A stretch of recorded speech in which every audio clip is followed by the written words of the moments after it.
Okay, today we're going to continue on the previous topic for the objective-based planning, and we shall discuss here an example for objective planning-based project. So we start here with in this case, there's a problem in this city, Harrington City, and this first step was to problem identification. Okay, so the problem identification involved here that there was a route US1, that's US1. This is connecting between New York State and Canada. Okay, it goes through the Harrington Township. It's a small town, Harrington, and the average daily traffic recorded was 2,620 vehicles per day. Okay, out of those, 70% are through traffic and only 30% local traffic. What does this mean? That means the number of vehicles coming from Canada or coming from the US, from New York, okay, the total volume, this is what we call through traffic. And the local traffic is basically the traffic within that region, within the city, okay? So the problem arises here is that there is high accident rates and there is delay for through traffic. In this area, there is traffic congestion and there is an issue. So here, as we can see, there was a problem definition, okay, identifying the problem and identifying exactly what's going on. You know, for example, they didn't start with say, okay, we need to build a bridge here. This scenario, that's what we call we're starting with a solution. No, we start to, okay, what's the problem? What are the causes of the problem? Then, okay, so here, that's the problem definition. They define the objective. Our objective is basically to reduce accident rates, reduce delay. So we have two objectives.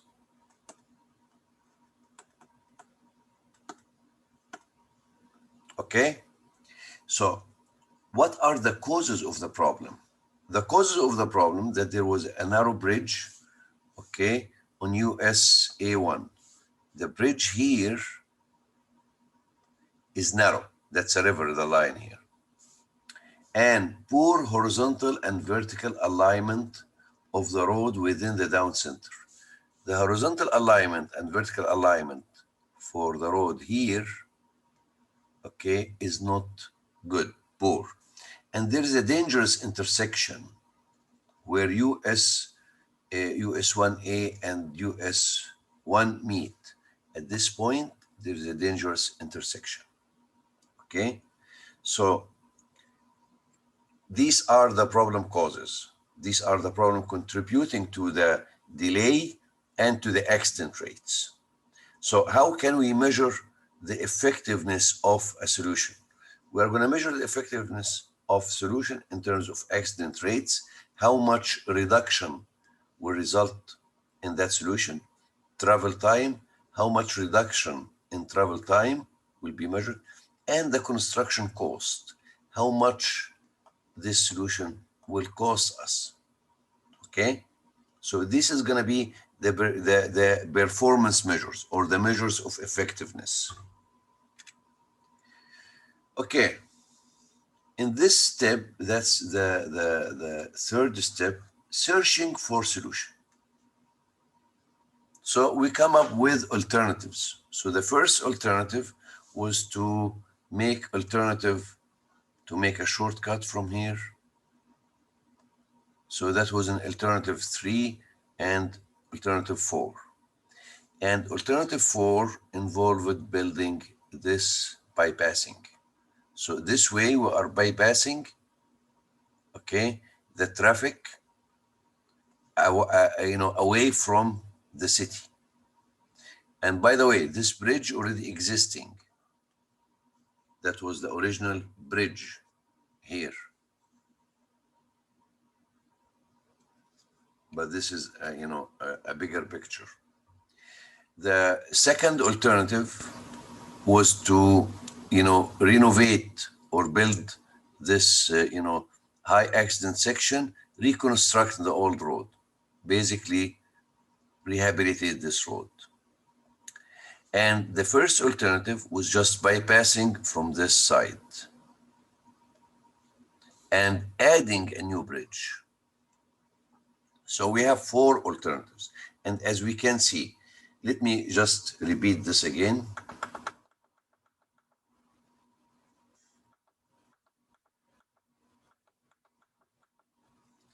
The first alternative, we're going to give it the red color, was basically building this segment.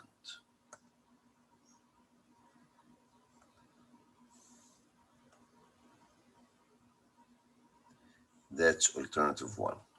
New road and new bridge. Okay. Alternative number 2 was basically rehabilitating this segment, reconstructing this segment. Alternative number 3, okay, was basically adding this part. Alternative number 4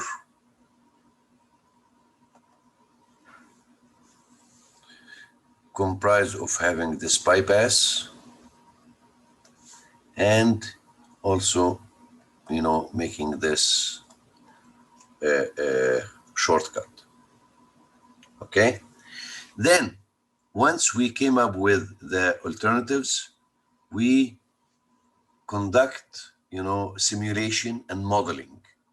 The simulation and modeling, we came up here with the speed, the average speed on the road, the distance. So that's the base condition. This is, okay, that's the base case, doing nothing. Okay, then that's for alternative 1, for alternative 2, for alternative 3, and alternative 4. Here we recorded the speed, the distance, okay, the travel time, okay, and as we can see that the current travel time was 8.9 minutes. With alternative 1, it reduced to 3.5. Alternative number 2, 7.6. Alternative number 3, 7.6. Alternative number 4, it's 4 seconds. Accident factors, okay, relative to statewide average. So the accident factor here currently is 4. Here is 1.2, 3.2, 2.2. So we can see that there is significant reduction over here. So now, how can we compare between these values? Okay, comparing between these values in this form as tables is not the efficient way, or is not the best way to make a practical comparison. So what we do, they did a ranking. You can do a ranking.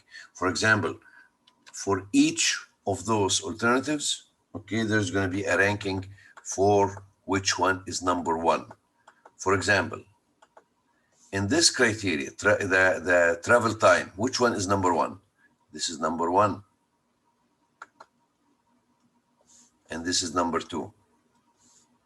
And this is number 3, and this is number 5. For the distance, let's go for the accident factor. Accident factor, which one is number 1? This one is number 1. This is number 2, 3, 4, 5. Construction cost, which one is number 1? This is number 1. This is number 2, number 3, number 4. Residence displacement. Of course, zero resident displacement, that's the best. You know what's the reason for residence displacement?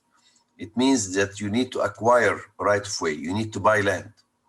يعني الحلول دي يا شباب اللي محتاجة نزع ملكية وشراء أراضي. فالحل الثاني والثالث هيبقى فيه نزع ملكية للناس وهنحولهم من بيوتهم.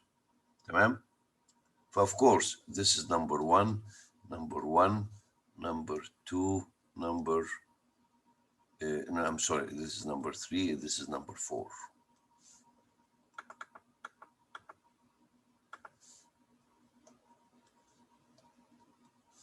Okay, for the city traffic, the current condition, that's the city traffic for the future after 20 years. Okay, that's the future traffic. Okay, the air quality. Okay, for air quality, which one is number one? This is number one, and this is number two. This is number three. This is number four. For the noise, both, this is number one, and here number three and four, and so on. Tax loss, none, slightly, high, moderate, slightly. Trees removed, okay, in acres. Okay, here slightly, okay, we're not going to consider the base case in our numbering. So this is going to be number one, and here number three, and here number four. Runoff, that's for the water, and how does it affect the quality or for the watershed in the area. Okay, as I mentioned, you can take these rankings that we came up and just make this table. So we can see that here we have all projects or all alternatives are ranked accordingly. Okay, so here's 1, 2, 3, 3, 4, and so on. Okay, so of course, what we want in our optimum solution, okay, or the solution that is highly recommended, is to have one that, top ranked on all objectives or on all criteria.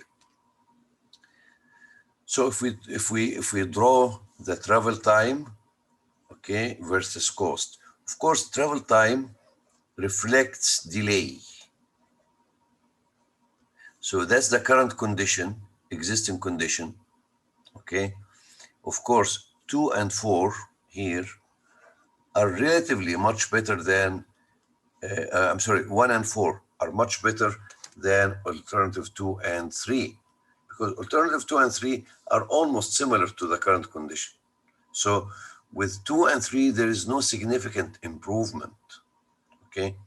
By the way, looking at the figure or the graph here, it's much better than reading the schedule. It tells the story. For the accident factor, that's for the safety. Okay, as we can see, 2 did not make significant change regarding safety. However, 3 did some change, that added some improvement. But 1 and 4 still outperformed 2 and 3.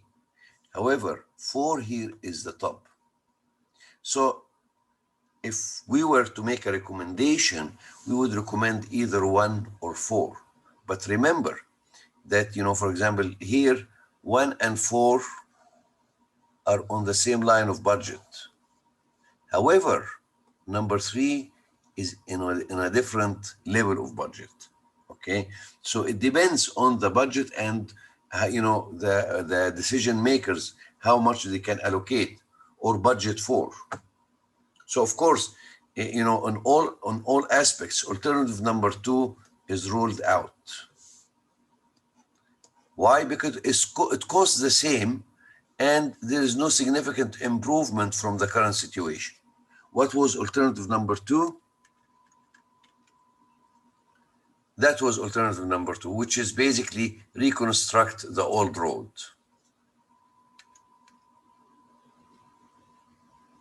Any questions so far? And as I mentioned, all what we need to do is just basically make recommendations. We are not decision makers. The decision making is for decision makers. After that, okay, task project selection. This, as I mentioned, this is the task of decision makers, not us. For defining the specifications and construction, this is our job. This is set by the engineers and consultants. Any questions so far? All دكتور clear. Yes. بناء عليه ايش يختارون رود 2 و4 اخر شيء؟ Here you are asking here based on 4 this. and 1. Okay, which ones they are going to select? That depends on the budget. Okay, let's just keep in mind that your job, okay, is not to make the decision. Your job not making the decision. You can just analyze, okay, and make recommendations. Yani, if I was to make recommendations, okay, I would make the recommendation for 1, 4, and 3. You know, this alternative, let me just change the pen color. This alternative here, number 2, I'm gonna rule it out of the choices. Why? First of all, it costs the same, it's on the same level at 1 and 4, right? But it does not make significant improvement from the base condition. Here, there is no significant improvement, okay? But 1 and 4, they have better performance on all objectives. However, 3, it makes, some safety improvement, okay? And makes some improvement, little improvement on the travel time. But they are on a different level of budget than this one. This one cost almost $1.5 million. This one costs around $1 million. So when leaving the decision makers with choices to make, this is going to be a good choice to choose between 1, 3, and 4. And based on what they have in the budget, they can decide where they can go. Or they might just postpone until, for example, if they don't have enough money to make 1 and 4, they may, postpone the project to the next, fiscal year. يعني لو ما فيش ميزانية متاحة حاليا ممكن يأجلوا الاختيار للسنة المالية الجديدة، تمام، ويختاروا ده. فهمتين قصدي ايه؟ لو البادجت الموجودة limited to 1 million, they can just, stick to that. You see my point? However, the decision-making process, this is not our subject. This is a subject of decision makers. واضح؟ واضح. Okay. Types of objectives. Okay. There are several types of objectives. There are some objectives that are very specific, very clear, and very concise, and there are some, general perspective objectives. So there's the first category of objectives, that's the statement of vision. Okay, statement of visions are not specific. Okay, most general specifications often appear in statements of vision, broad indications. Okay, هي حاجات بتبقى broad indications of the type of area which politicians or public wish to see. For example, we can see, okay, our vision is to have, a safe highways, okay, or improve traffic safety. Okay, is this a specific objective, شباب? No, it's a general, you know, it's a general objective. It's a vision. Okay, for example, to give you an example for a statement of vision, okay, having a national and international standing equivalent to that of other European provincial capitals, okay, or maintaining its special and high level role as regional center. For example, the university, we have a statement of vision, okay, so it falls into this category. Providing a social and cultural environment, okay. For example, in Vision 2030, pillar number 2, a thriving economy, اقتصاد منتعش أو اقتصاد صاعد ومنتعش. Okay, is this specific? No, this is a statement of vision. Okay,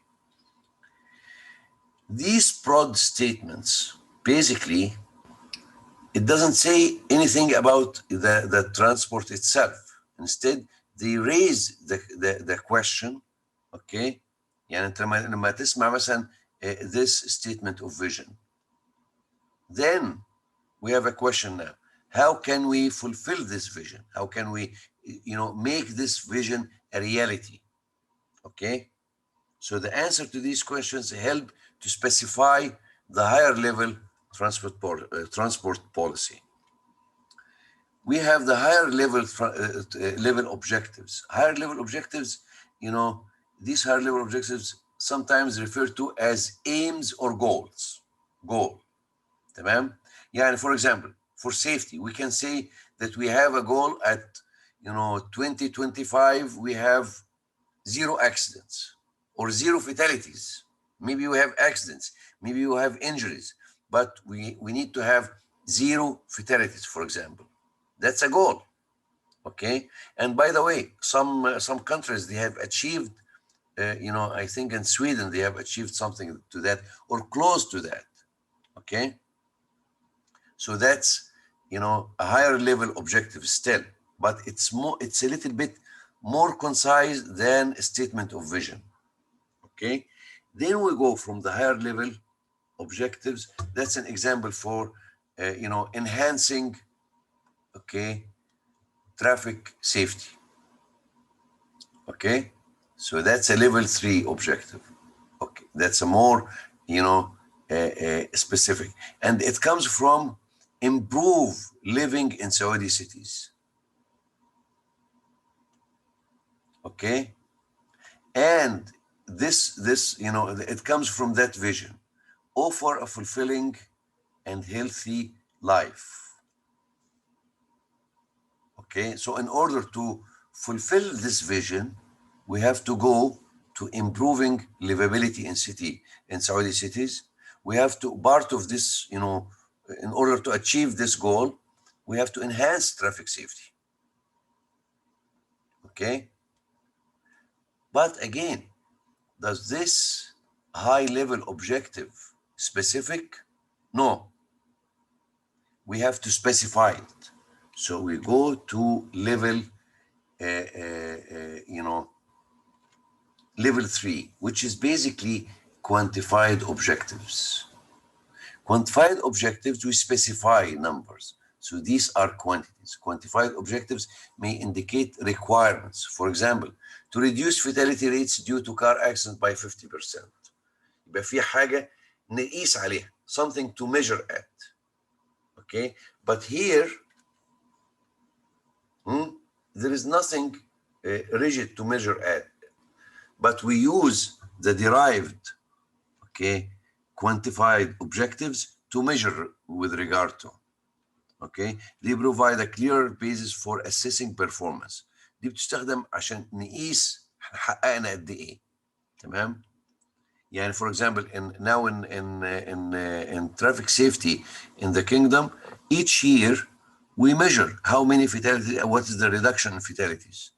Okay, and alhamdulillah, we are seeing increase in the reduction The reduction in the reduced number of fatalities is, can be recognized over the years so far.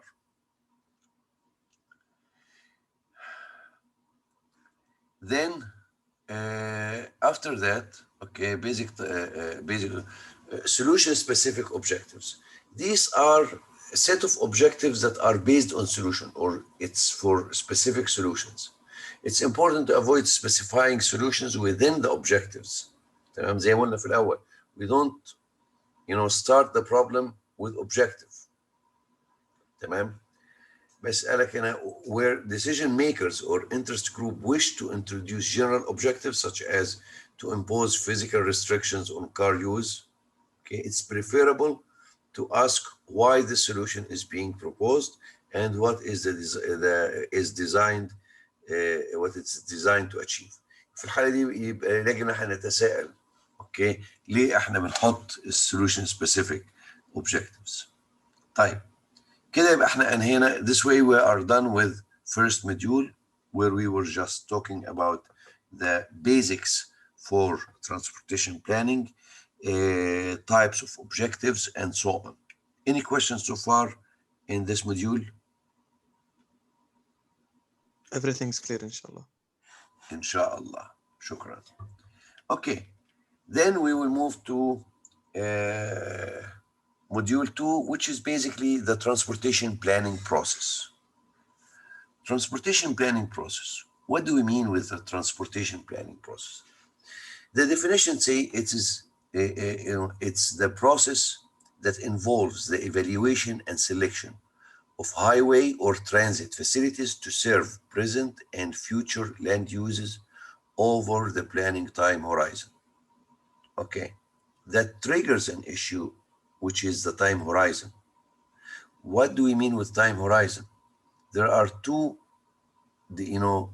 distinctive time horizon. There's the short-term planning, okay, and in the short-term planning, the projects can be implemented within 1 to 3 years.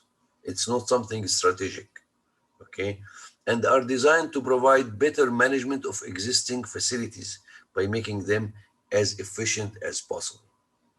To have an example, if you have a traffic signal, for example, intersection, either we need to revise the signal timing, okay, to improve the flow and something like that, or if we have a roundabout and the roundabout is always congested, so we might suggest, okay, or evaluating changing the roundabout from just a normal roundabout to be signalized roundabout, okay. In both cases, the implementation of the project can be implemented in less than 1 year. It's something achievable and something doable and doesn't cost that much. The investments in these kind of short-term projects are not high investment, okay? And usually these are remedies to solve problems, for a short period of time. But we have the long term. The long term deals with projects, okay, projects that have a large impact on the transportation needs and address needs that go beyond 2-3 years. Address the needs for transportation maybe for 10 years or 20 years. That's what we call long-term planning, okay? And usually it's involved with high budget projects. For example, building an interchange, or adding a new road, or widening an existing road by adding maybe few lanes.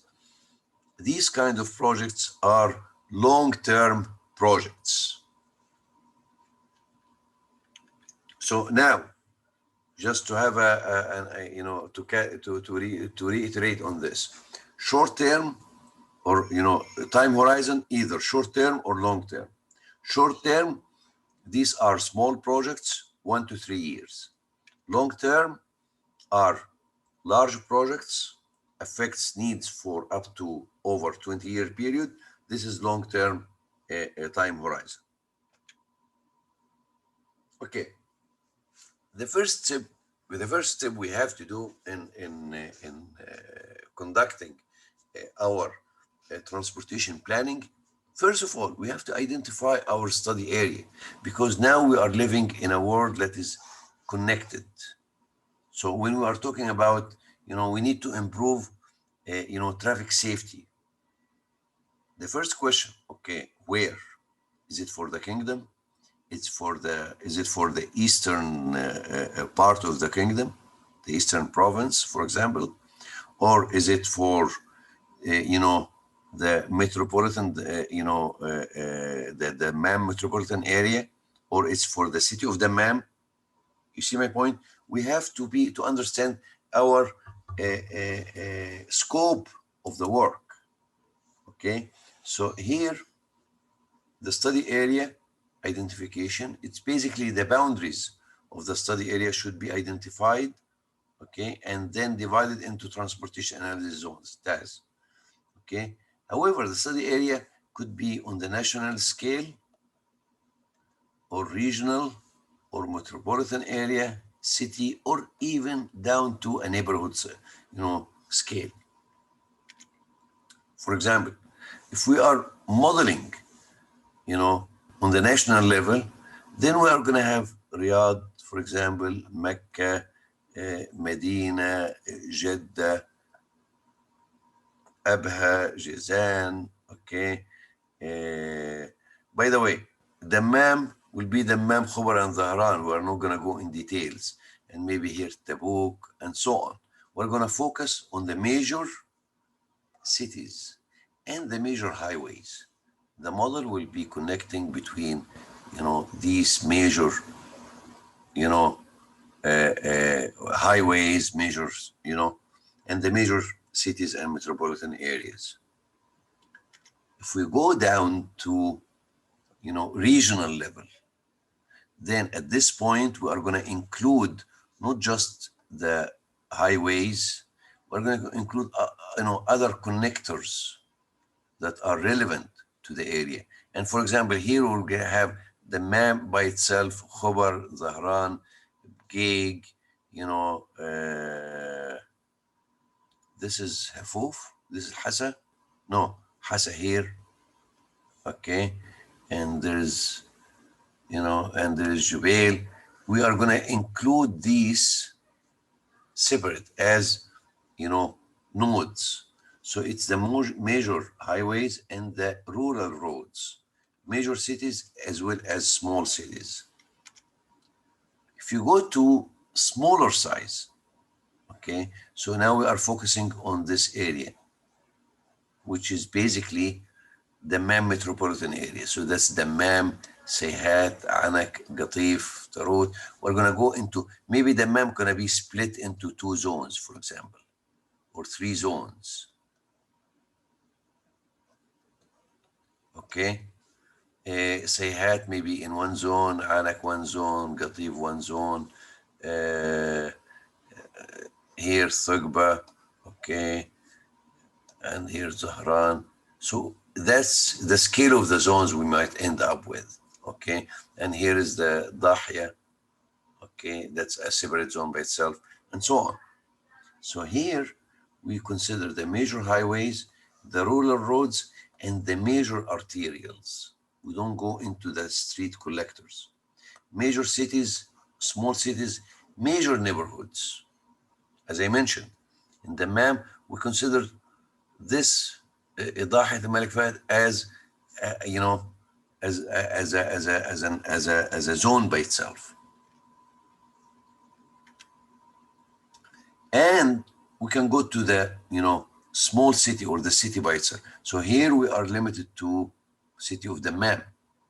When we focus on the city of Dammam, we are going to have more, specific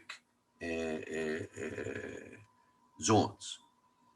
And we can go down to the scale of neighborhood. So this neighborhood, for example, we can go to analyze the scale of this one neighborhood. And here we can define, okay, between that street and that street, that's a zone here, there is a zone here, okay. we can divide this area into small zones, as you can see. Okay, so basically, once we identified the study area, we have to identify the transportation analysis zones, TAZ. Because simply we cannot model each home by itself. So we model areas. We cannot model each building by itself, or each store or mall by itself, except if it's a large mall. So we aggregate these all together, okay, and make a zone. The size of the zone depends on the scale of the analysis, as I mentioned before. So for example, here that's the scale, the size of the zone if we are talking about neighborhood, okay? But if we are talking about, city-wise, okay, that might be a zone, which is basically the area that we divided here into 6 zones. In that scale, it might be just single zone. If we go to that scale of metropolitan area, group of neighborhoods together form one zone, and so on. Okay, so what is the criteria for defining a zone? What are the characteristics for zones? First of all, socioeconomic characteristics should be homogeneous. That means the socioeconomic, that's the social and the economic characteristics of the zones. That means the average income for people residing in that zone should be homogeneous. In other words, I cannot take a zone, okay, or an area, and I consider it one zone, okay? For example, if we have here a low-income neighborhood, and this is a high-income neighborhood, I cannot put both in one zone. For example, if we look at this specific case, and we assume, for example, that this area is a high-income neighborhood, I cannot put all of them in one zone. No. Why? Can someone answer?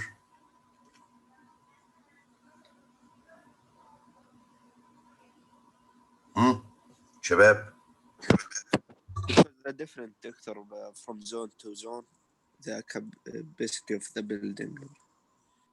No, I didn't hear you. Can you just repeat what you said? Because they're different between the zones for the capacity or something. Okay, there is differences in the socioeconomic characteristics, okay, between the zones. How does this reflect in our analysis? I will tell you how does it reflect. First of all, density, populations, density. That's number one. The low-income zone will have higher population density than the high-income zone. That's number one. Trips, the vehicle trips generated from the two zones are different, or from the two different, neighborhoods will be different. The vehicle occupancy rate will be different, okay? You see my point? So this will reflect into different traffic volume, different traffic pattern. That's why we need to have the socioeconomic characteristic homogeneous in the zone. We need to have minimum interzonal trips. That means we try to have to select the zones such that the trips within the zones are minimum. That means the zone should not have production and attractions highly related to each other. Then we try to select the physical and political historical boundaries between the zone. As you have seen in the previous slide, when I was defining the zone, okay, I was relying on, the streets as the boundaries of the zone. You see, So to define the boundaries, we need to use the streets as your boundaries between the zones. Zones should not be created within other zones. That's a very important point. You cannot create, for example, if that's a zone, you cannot come here and say, okay, we're going to have this zone inside that zone. No, doesn't work this way. It just complicates the analysis. Trip generation and attraction need to be approximately equal. Okay, households, population, or area. In other words, we need to select the zones such that the number of trips generated from each zone are closely similar to each other. Okay. Zones should use census tract boundaries where possible. هنا بيقول ان الحدود التعداد السكاني هيئة التعداد السكاني في عندهم باوندريز بيعدوا على اساسها، تمام؟ فهو هنا بينصح باستخدام هذه الحدود. I'm not sure if it's available here or not, but I know that we have here in Saudi Arabia boundaries for the census records, but the accessibility for these data, I'm not sure if it's available or not. The total number of zones should not be so large as to overwhelm computer resources. In other words, you don't have to define 5,000 zones, for example. Okay, try to have a reasonable number that we can manage in computation. That's an example for the zone size. This is an area downtown. Okay, as you can see, the zone is narrow. This is another area, and the population here is it has a lighter population number of residents.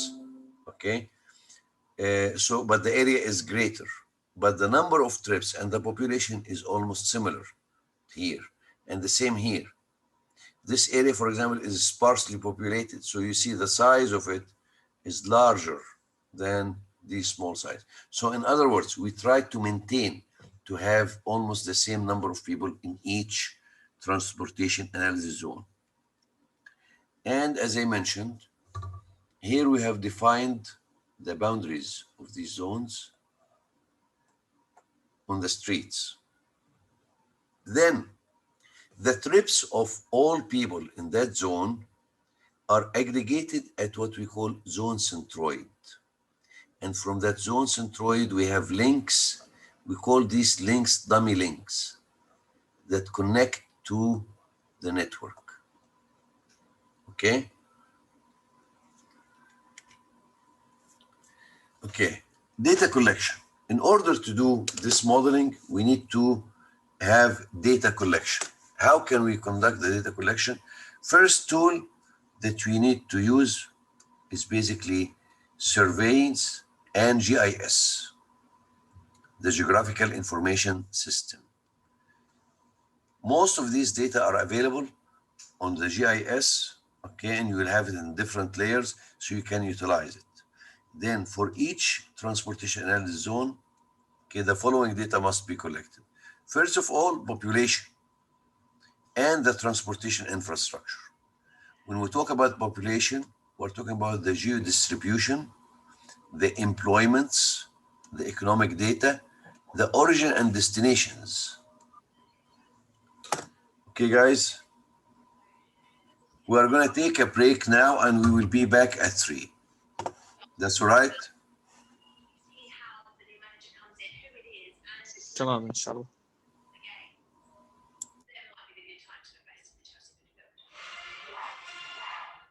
Okay. As we mentioned, the initial step in the transportation planning, which is building modeling to the study area. So that's step 0. And the first step, as we mentioned, is basically identifying the boundaries, okay, أو حدود المنطقة، منطقة الدراسة. Then we are dividing this study area into zones. Then for each zone, we have to collect this data, the population and the infrastructure, transportation infrastructure. When we talk about population, we need to know how many people live in that zone and where they live. And also the employments. Employments means the number of jobs in that area and the economic data, the average income for per household, number of vehicles per household, and so on. And if we have an origin destination data also, that will be helpful. Then for the transportation infrastructure, what we need to know is basically the highways and the bus routes, that's the transit, the number of lanes, the capacity of these highways, and the speed of travel, the travel time, and all of these, because these will define how people will use the transportation in their movement. So that's what we end up with for a zone, for a network, okay? As we mentioned, that's perhaps this is the study area, and we can see that we have zones defined here. Let's have, for example, a closer look at the zones, okay? So we have, for example, here, zone 55. It's connected to the network by 3 links. So these are 3 access points, and zone 52 connected by these points. And that's the network that we considered in our model, okay? And of course, there are some minor streets here and there, but these are not considered because these are for traveling within the zone, okay? But we consider only the access points to the zone on the major network. Any questions so far? Okay. So what is the source of the data needed? Okay. Sample of needed data. Okay. Public streets and highways. Okay. This is part of the data that is needed. The right of way, the roadway and shoulder width, which is basically the cross section of the road. Okay. Location of curb sections, location of structures. All of these parameters determine the capacity.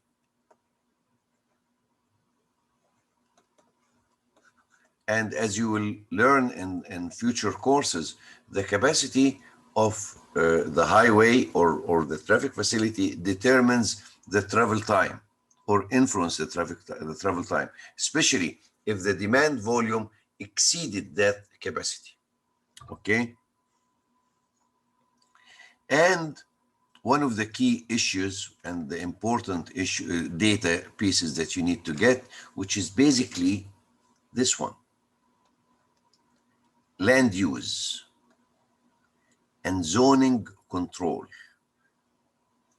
What do we mean with this? We mean if we have a piece of land that is the zoning for that land is basically industrial or commercial, it will have different trip generation pattern than residential areas. Okay, if we have residential areas, also the zoning. Okay, the zoning determines number of floors for the buildings. Number of floors means it determines number of households or number of families that can live in the same area. And based on this, the number of trips, okay, from that footprint of the building will varies. Okay. Then traffic generators, major traffic generators. This is also a very important piece of information that we need to know, such as schools. Schools are major trip generators, parks, stadiums, shopping centers, office complexes, okay, shopping centers including malls and so on. The other piece of information, law and ordinance and regulations, traffic control devices, okay, transit system, parking facilities. This is important also. Traffic volumes, existing traffic volumes, and travel times. All of these data, the more you have, the better you have model. Then we move to the 4-step transportation process, transportation planning process. The 4-step, as you have maybe studied before, consists of 3 steps. We've discussed here step 0, that's an initial step, which is basically building the model. Then we go to the first step, which is the trip generation. The trip generation determines how many trips each activity will produce or attract. That means if we have a residential area, how many trips will be generated from that residential area? And if it's a commercial zone, how many trips will be attracted to that zone? But remember, sometimes you have production and attraction and they don't match. Usually, the attractions, it's okay for the attraction to be beyond or above the production, okay? But we can't have production, greater than the attraction. Can someone explain to me why?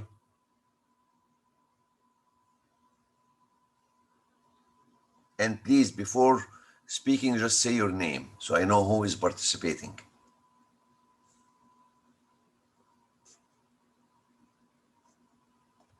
Can you please repeat the question, Doctor? Okay. Here we have in trip generation, we will end up with production, produced trips from zones, and attracted trips that can, will be attracted to a zone. Okay. Usually, attractions, it's okay for the attraction to be higher than production.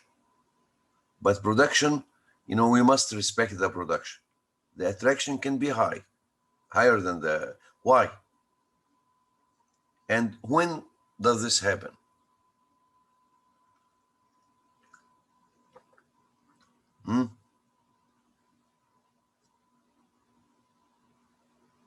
Okay, let me be more specific. If we say that there is a residential zone, it will produce 100 trips. Okay?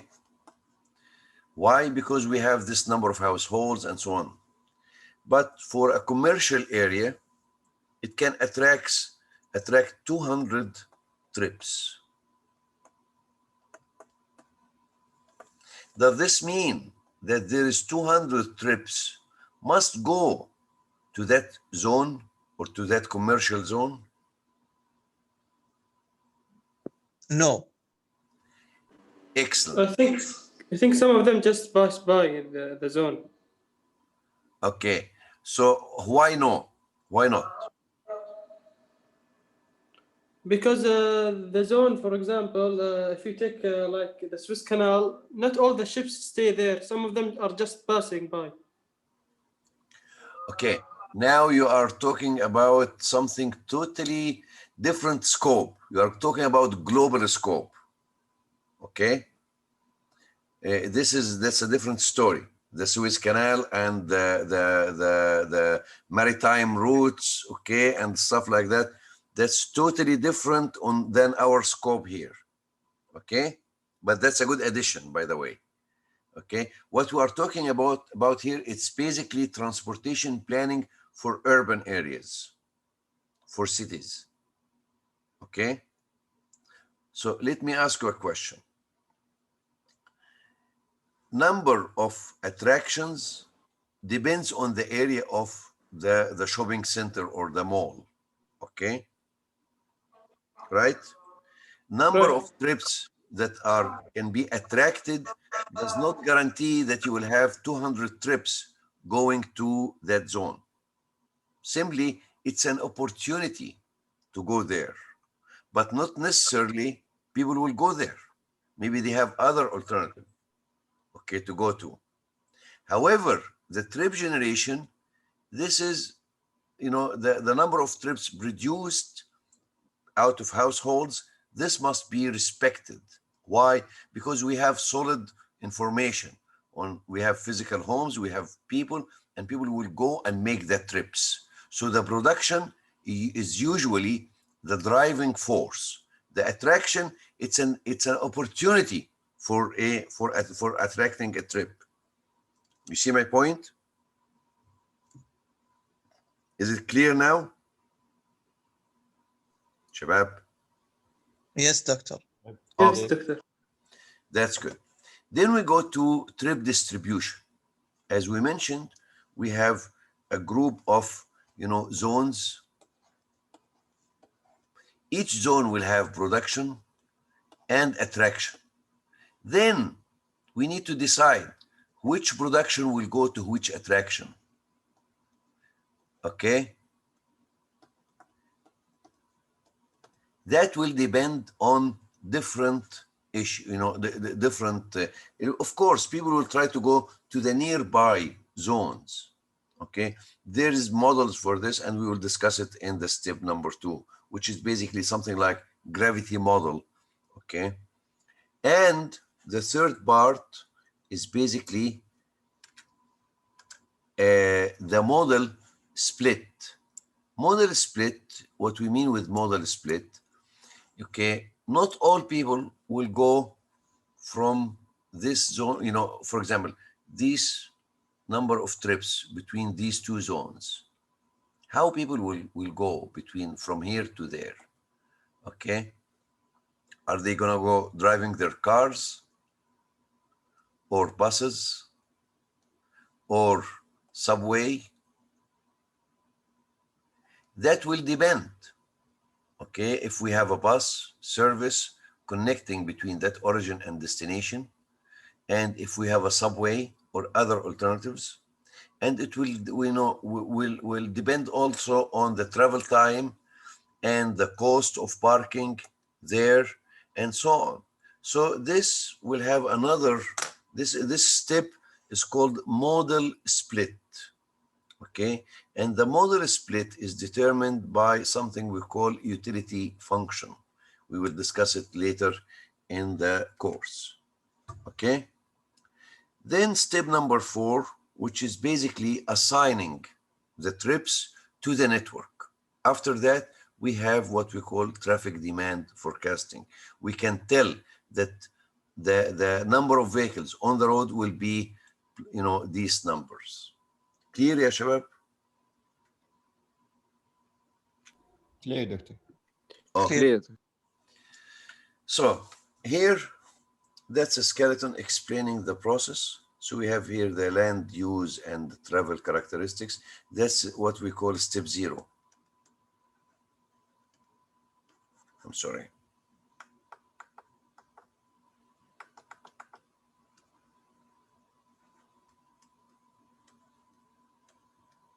Then the first step is the trip generation. And these are the 4 steps. And the trip distribution, that's step 2. Mode choice, okay, step 3. And here's step 4, which is assigning the trips to the network, okay? And of course, here the transit and highway system, is an input to all of these steps, okay? So the trip generation, okay, definition for trip generation, that's the step where the number of trips produced and or attracted, be careful, produced and or, that means some zones will be only producing, some zones will be only attracting, and some zones will have both production and attraction, okay? So the trip generation is the step where the number of trips produced and or attracted is calculated, okay, for each traffic analysis zone. I think are calculated. No, it's the step. Then data required input, area, land use, classification, population, number of households, employment. The output will be produced trips and attracted trips. To give you an example, here, for example, first, before we go further, we need to understand the types of trips that we have. So usually we have home-based trips. So we have home to work, then from work, we go to shop or eating out, then returning home. That's what we call activity pattern, okay? Not necessarily all of us will go this way, but some will do. So that's another way of calculating the trip generation using the daily activities, okay? So we need first to identify a few terms, which is the peak hour. What is the peak hour? It's the 1 hour of the day that has the highest traffic volume counts on the roadway, okay? There's another term which is primary trips, and there's secondary trips.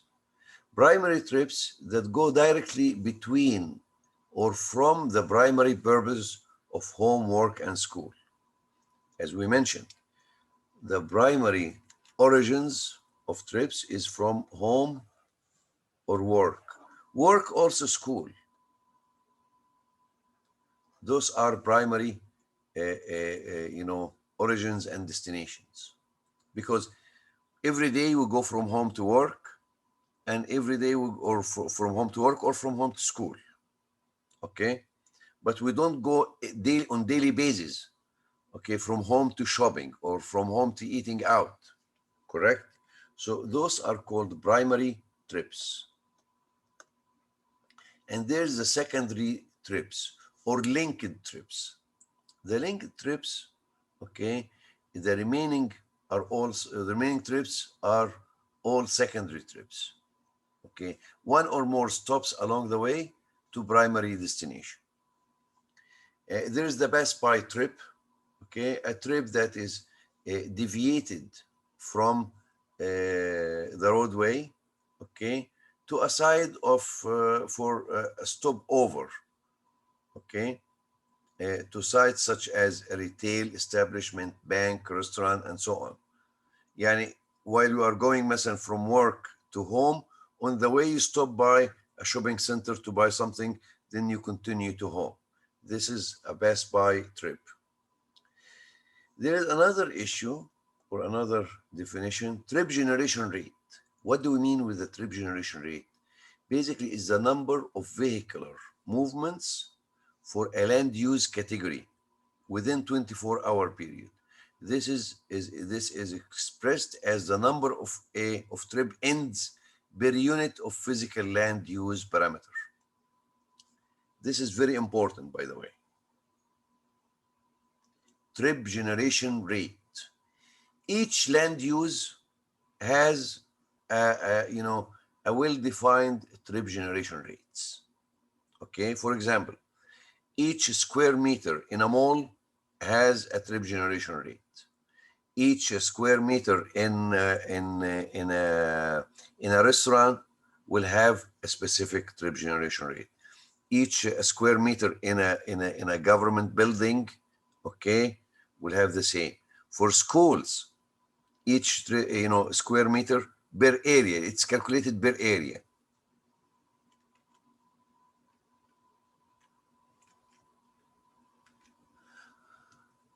Factors affecting personal trip generation.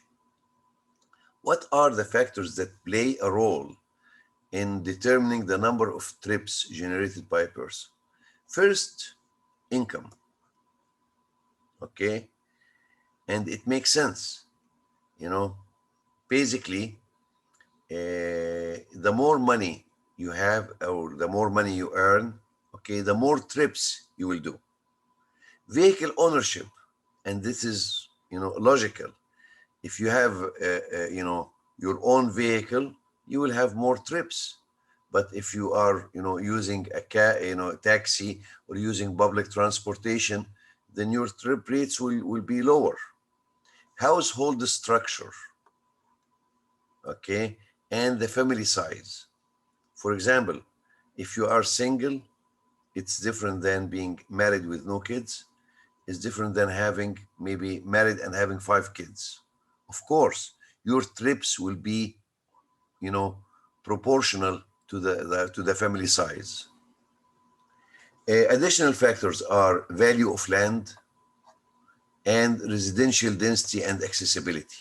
The density of the area you are living in, that plays a major factor in the personal trip generation.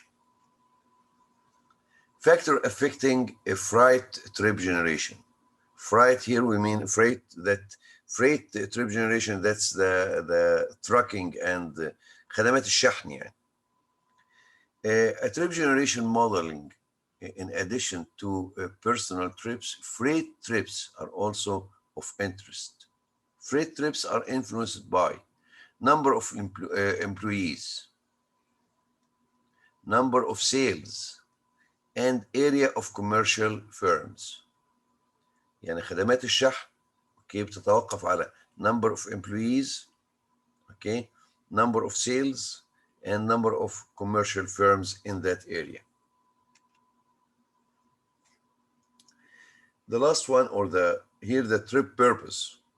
We have 3 trip purposes. Here's what we call home-based work. That's home-based to work, only trips from home to work or vice versa. Most urban areas, peak hour trips, remember this, peak hour trips are home-based trips or home-based to work. There's home-based to other. That's any other kind of trips with one end at the home. Yani home, to shopping, home to leisure, home to whatever.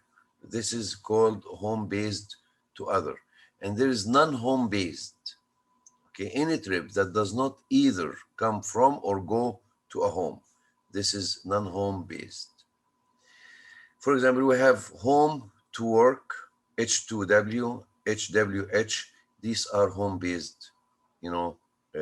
trips. This is category number 1. Work to other to work. This is number 3. Home to other to home. This is number 2.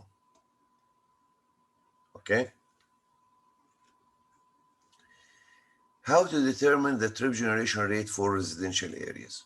There is basically 2 ways of determining the trip rates for residential areas. So we have this recommended value.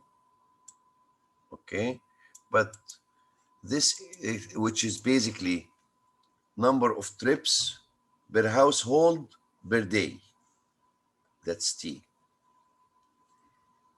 And number of persons per household, that's P. And A, number of autos per household, and that's A. So if you multiply this, you can come up with number of trips per day. Remember that this equation is based on the results of a linear regression models for survey data obtained in the United States of America. يعني لو احنا بنعمل لينا احنا هنا, we have to calibrate it. We must be and must be calibrated before application in Saudi Arabia. To give an example, if a particular transportational zone contains 250 households, with an average of 4 persons, and 2 autos for each household, determine the average number of trips per day in that zone. يعني احنا في عندنا زون في 250 household, average 4 persons per home, and the average 2 vehicles, 2 autos per household. نعوض في المعادلة يطلع لنا in number of trips per household هيبقى كام؟ 10.22. This is number of trips per household. يبقى في الزون، يبقى per zones أو trips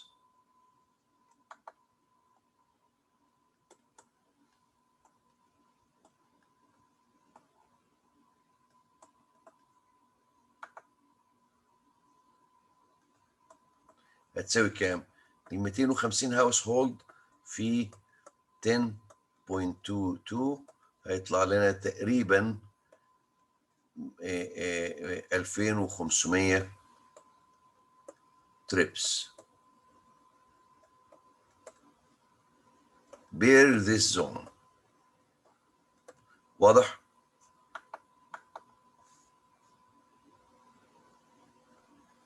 كلير. اوكي. طيب determine number of household in a zone. ازاي نحسب number of household in a zone؟ Okay. Here you have A, R, that's the A zone area, and R percent, that's the construction ratio, okay, to the total zone area. Usually we don't construct on the entire zone area. There is areas for streets, for, you know, and so on. Then percentage of development in the zone, and I will come to this later. Then NF, number of allowed floors in the zone. Okay. AHH, that's the average area of household in that zone. To give you an example, first of all, let's just discuss this percentage of development in the zone. Hold on with me for a second.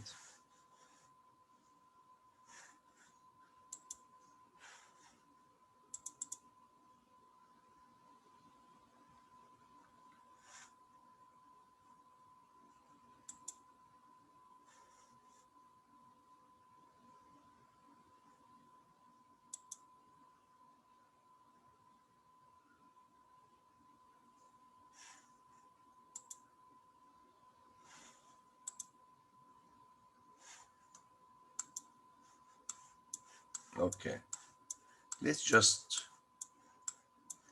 go here. This is the Mam city.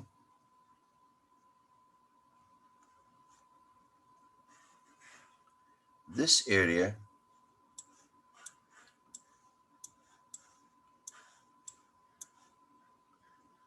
is this area fully developed, Shabab?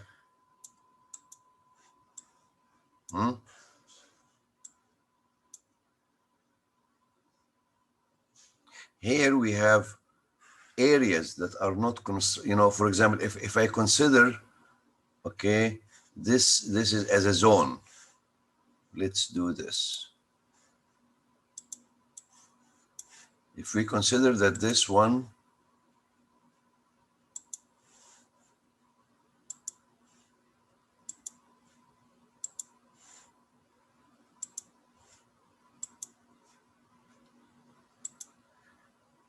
is a zone, okay, what is the percentage of development? Is it fully developed؟ يعني حدث تطوير أو حدث إنشاء كامل للأراضي فيه؟ No. There is, it's not fully, this zone is not fully developed. واضح؟ But if we consider, for example, this zone, it has better, you know, development than the other zone. Okay, because these are new zones. But if we go, for example,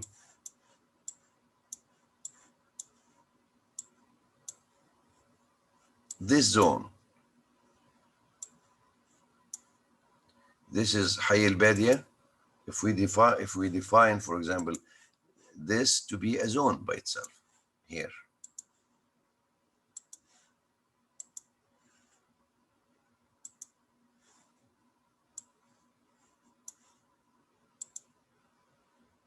Okay.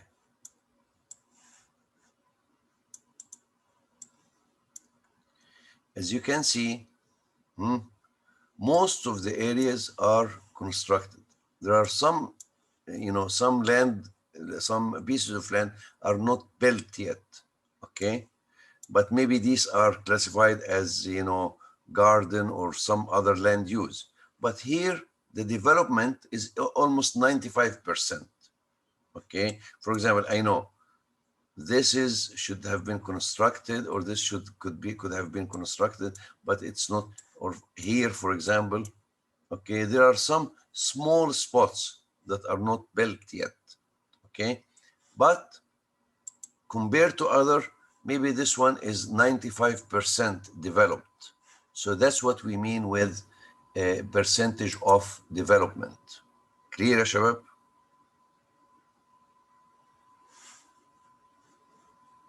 Clear.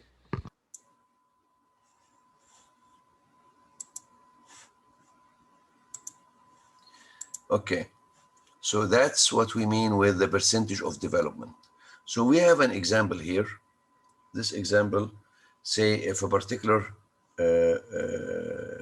transportation analysis zone covers an area of 40,000 meters square, where R is 50%. That's a typical ratio, that if you have an area, you build perhaps on 50% of that area, okay? And it's a new development and is a relatively new development where D equals 30%. And the allowed number of floors in that zone was 3. Estimate the current and future number of households in that zone. So the current will be how much? Let's calculate it. The households now will equal to area 40,000 multiply, the ratio is 0.5 multiply 30%, that's 0.3, 3 floors multiply 3 and divide by the average household area. يعني مساحة الشقة قد ايه او الافريج هاوس هولد في الزون ده كام؟ هنقول مثلا كان 200 meters. يبقى يساوي كام ده يا شباب؟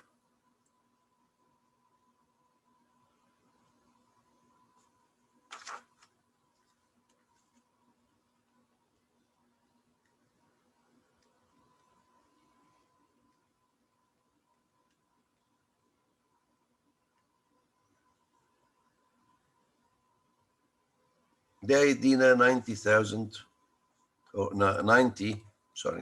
90 households. So that's the current number of households.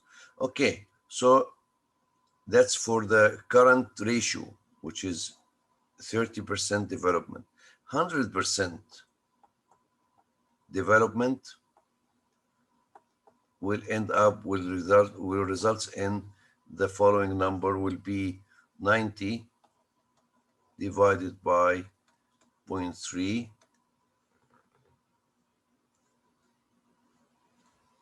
That means 300 households.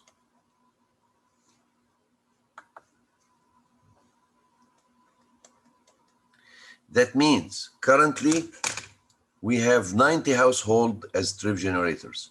However, in the future, that same zone will be producing trips for 300 households. Okay? You get the idea?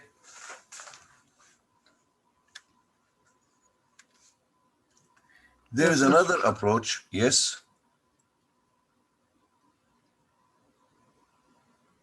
Okay. There is for trip attraction, the story is a little bit different, okay? Because here we are going to use the ITE tables, okay? So we have, this is the trip generation rates by trip purpose and employee category. So home, base to work, attraction per household مفيش. هنا attraction per non-retail employee 1.7 and here 1.7, okay? and 1.7 for a other retail employee. Home based to other, okay. These tables are from the ITE land trip generation rates, okay. Then there is another method that's basically for calculating the attractions, okay. We use the trip attractions and we use these tables, as I mentioned before. General office building, okay, that's the ITE tables. The trips per unit, 1.49, and the units are 1,000 square feet.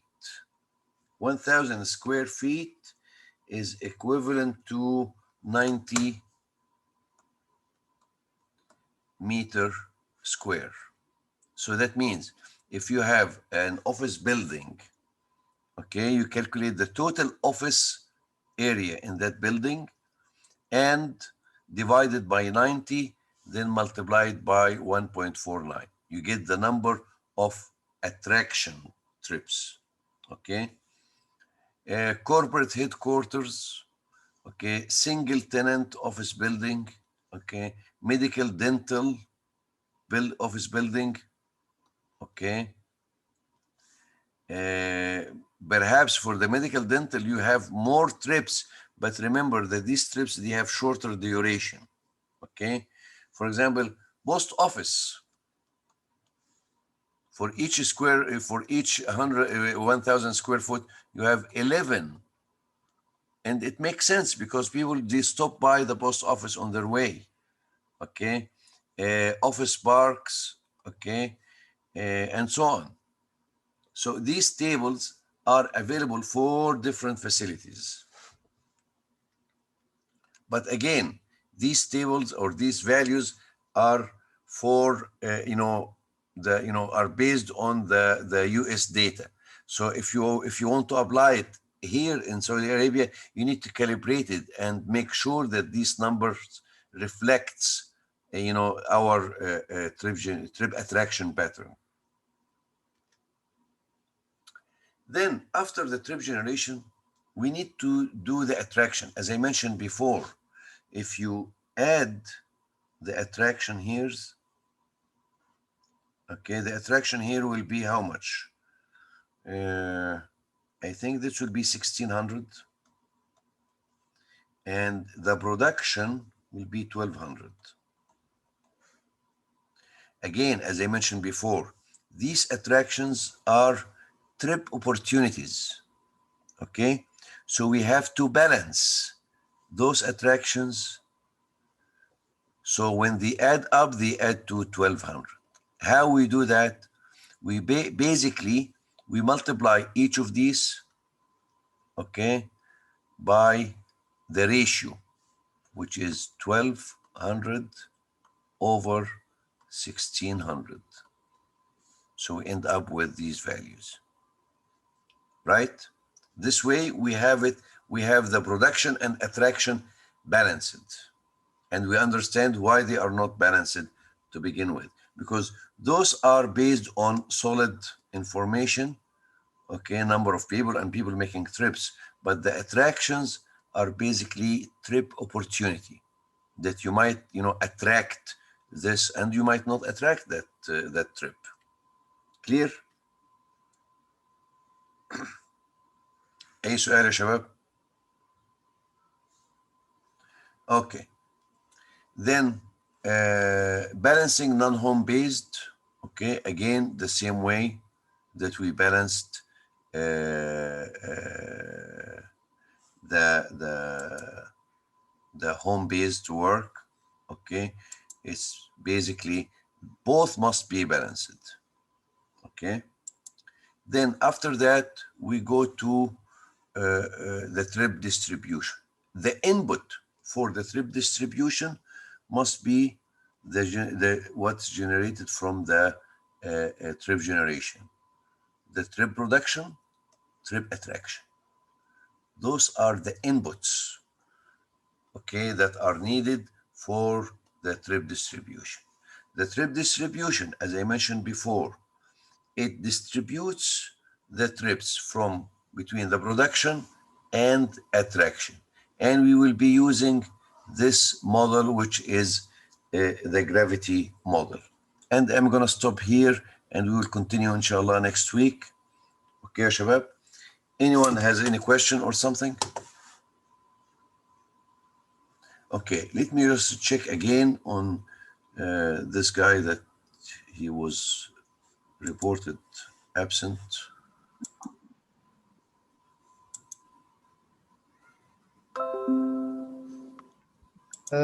دكتور Yes.